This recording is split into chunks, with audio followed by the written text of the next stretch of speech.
Oi, Yuri, tudo bem? Oi, pessoal, beleza? Cara, falar de um assunto bastante polêmico, né?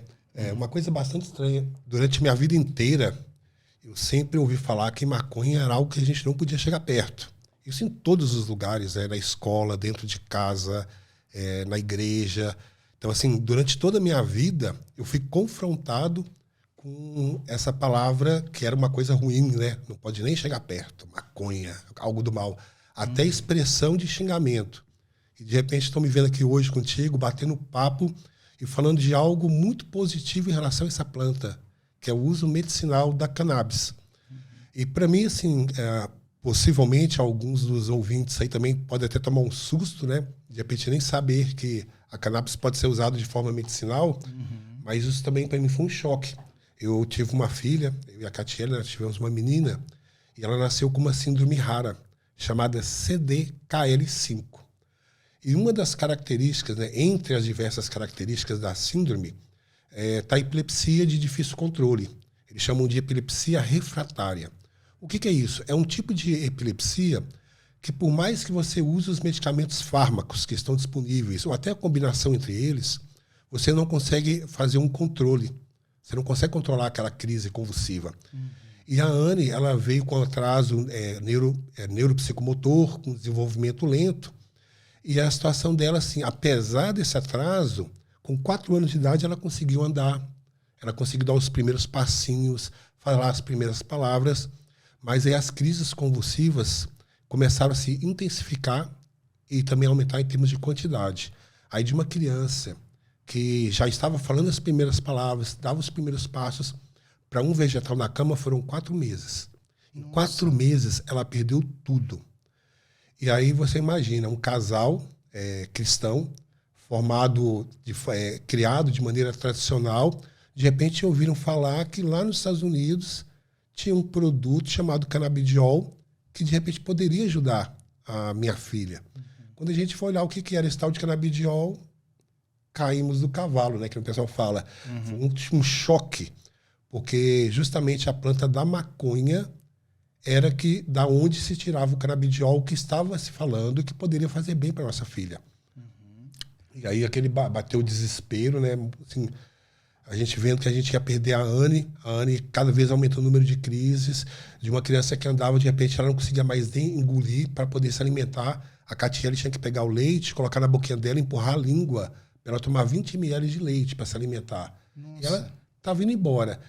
E aí você tem que encarar todos os preconceitos, tudo aquilo que você aprendeu durante a vida inteira e, de repente, ir atrás de algo que até então só faria mal para tentar ver se ajudava a salvar a vida da sua filha. Então foi mais ou menos assim que a gente caiu de paraquedas. Então, assim, era um casal comum, estamos aqui de Brasília, mas um casal comum do Brasil, como qualquer outra família, de repente tivemos um filho especial e por causa dessa filha especial, a gente se deparou diante de um grande dilema na nossa vida, né? Encarar o preconceito e tentar usar uma planta que até então é uma planta maligna, né? Era dita como maligna, né? Exatamente. Mas uma dúvida aqui, Norberto, para a gente entender um pouquinho mais sobre essa síndrome rara. Essa síndrome, você disse que ela já teve um atraso na questão motora, né? Então, aos 4 anos, ela estava começando a andar, Perfeito. Ou seja, um pouco atrasada. Bem atrasada. Bem atrasada. E aí, teve um momento, foi nesse momento que vocês descobriram a síndrome ou descobriu antes? Porque ela teve um momento que ela subiu, depois teve um platô e começou a perder os movimentos. Como é que é isso? Exatamente. Nós demoramos também 4 anos para conseguir o diagnóstico. Nós tivemos vários diagnósticos errados, síndrome de Kabuki, síndrome de Rett, Lennox-Gastaut, e aí vai. Assim, a lista de diagnósticos errados não foi tão pequena, não. E aí foi mais ou menos em paralelo, uma coincidência. Foi no mesmo período em que nós descobrimos qual que era a síndrome dela, que a gente conseguiu ter o diagnóstico, foi que ela teve o aumento de crises convulsivas e perdeu tudo. Foi uma coisa foi concomitante isso aí.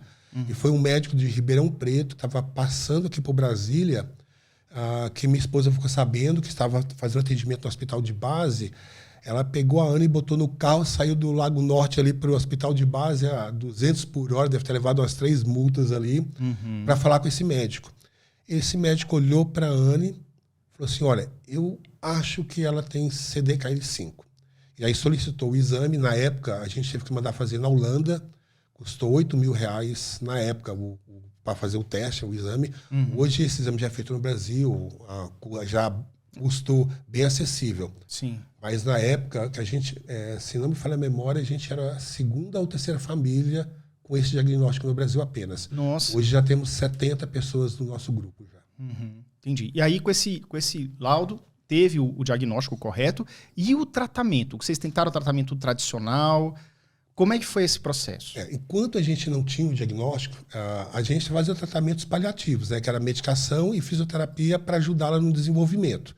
Depois que nós descobrimos, de fato, qual que era o nome da síndrome, né, depois que teve nome, facilitou muito, porque a gente pôde começar a correr atrás de pessoas que teriam o mesmo diagnóstico ou de médicos que conhecessem. E a gente começou a ter algumas surpresas. Primeiro que aqui no Brasil praticamente ninguém conhecia essa síndrome. E aí nós achamos um grupo de apoio nos Estados Unidos. Então lá tinha um grupo de apoio a pais com crianças com CDKL5. E foi justamente nesse grupo que nós vimos que um pai americano, o Dustin, ele publicando lá que assim, vou testar o canabidiol com a minha filha. A gente não fazia a mínima ideia do que era esse tal de canabidiol. Aí, na semana seguinte, ele postou, olha, minha filha reduziu pela metade o número de crises. Chamou a atenção. Na outra semana, ele colocou, minha filha zerou. Ela não está tendo mais crise convulsiva. Foi aí que a Catiele, com a Margarete, uma outra mãe do Rio de Janeiro, resolveram correr atrás para saber o que era esse tal do canabidiol que estava sendo dito dentro desse grupo. E aí veio o nosso primeiro choque, né? Para nossa surpresa, esse canabidiol era a cannabis. E aí começamos a ficar angustiados, porque assim, a Anne estava piorando, ela estava ficando numa situação bem delicada e a gente sabia que o canabidiol no Brasil era totalmente proibido. Qualquer derivado da maconha no Brasil era proibido. Foi uma coisa recente, inclusive, essa questão da cannabis medicinal. Se eu não me engano, não deve ter nem 10 anos que passou. Ele já é aprovado, né? A Câmara colocou, mas ainda não é lei. Isso, vamos lá. Como é que está a situação hoje? Tá? Como é que está a situação hoje? Em dia 11 de novembro de 2013, nós demos para a Anne a primeira dose. A gente comprou o produto escondido, de forma ilegal. Inclusive, daí surgiu até o nome de um documentário chamado Ilegal, que está disponível nas redes sociais, gratuito para quem quer assistir. Foi um documentário feito pela revista super interessante, que conta um pouco dos bastidores dessa história, de como é que as coisas aconteceram até mais ou menos 2015. Que o documentário registra. A gente vai falar sobre isso.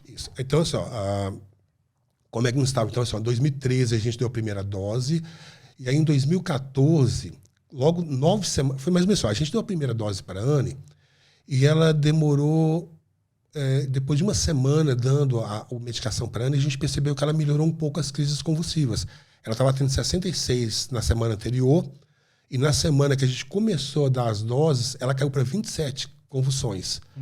Então já chamou atenção, mas a gente não tinha certeza se era ou se não era, porque a pessoa que tem epilepsia, ela tem os altos e baixos, isso é normal. Dependendo Justamente. Então a gente continuou dando a medicação, né, para a Anne, o canabidiol, e ela oscilou. Na semana seguinte ela teve um pequeno aumento, mas também ela tinha ficado gripada, depois ela começou a reduzir. Quando a gente chegou na 9ª semana, com 9 semanas de uso, foi a primeira vez na vida da Anne que ela ficou uma semana inteira sem nenhuma crise convulsiva. Isso nunca tinha acontecido. Então, assim, ali a gente praticamente estava com certeza absoluta que tinha que ser o canabidiol, que era a única coisa diferente que nós tínhamos feito. E, coincidentemente, então, assim, isso foi em 2013 e 2014. Então, em 2014 a gente começou. Então, no fevereiro de 2014, fevereiro, março, por ali, a gente ficou sem a medicação, acabou o produto e as crises voltaram, todas de novo. Então aí a gente passou a ter certeza que era. Nós chamamos um pesquisador de Ribeirão Preto, o Alexandre Kripp, ele veio a Brasília, ele juntou todo o material, pegou o exame de sangue da Anne, coletou o exame de sangue, pegou amostras dos medicamentos, levou tudo para São Paulo para fazer o teste. E aí nós, em paralelo a essa movimentação que ele estava fazendo e o relatório que ele estava montando, a gente preparou uma documentação para entrar na Justiça. E aí a gente entrou na Justiça e em 2014, em abril de 2014, em maio de 2014, nós ganhamos na justiça. Então foi a primeira vez, a primeira família no Brasil que teve uma vitória por intermédio de uma liminar contra a Anvisa para que a gente pudesse trazer o medicamento para o Brasil. E aí vocês fizeram importação direta, porque até então no Brasil ninguém produzia o canabidiol. Ninguém produzia e também não tinha o protocolo de importação. O protocolo de importação que a Anvisa hoje utiliza não existia na época. Então foi criado depois desse caso, depois de uma pressão popular. Então em 2014 a ANI ganhou na justiça, mas também ainda era proibido para o restante do Brasil.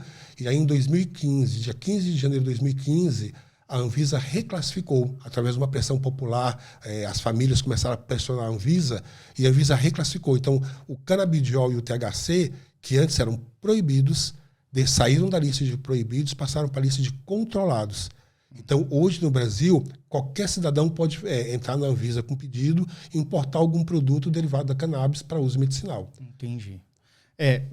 Essa questão do canabidiol ainda ser proibido no Brasil, não ser regulamentado por lei, isso atrasa realmente muitas pessoas. Porque, por exemplo, eu fiz um experimento em 2020, que o meu psiquiatra ele prescreveu para mim a utilização do medicamento nenhuma dessas produtoras que tem aqui no Brasil. Tá? Eu fui lá, fiz todo o protocolo, só que demorou quase 3 meses para chegar para mim. E aí num valor muito absurdo. Enfim, aí eu fiz a utilização para me ajudar na questão do tratamento do TDAH. Tive um certo progresso, tá? No meu caso. Mas, enfim, eu ainda vejo que tem muito a avançar para que isso esteja disponível para as pessoas, por exemplo, na farmácia. Ou talvez na farmácia popular, de repente. Enfim, eu acho que os estudos já estão muito avançados e já tem essas comprovações empíricas, inclusive na sua família.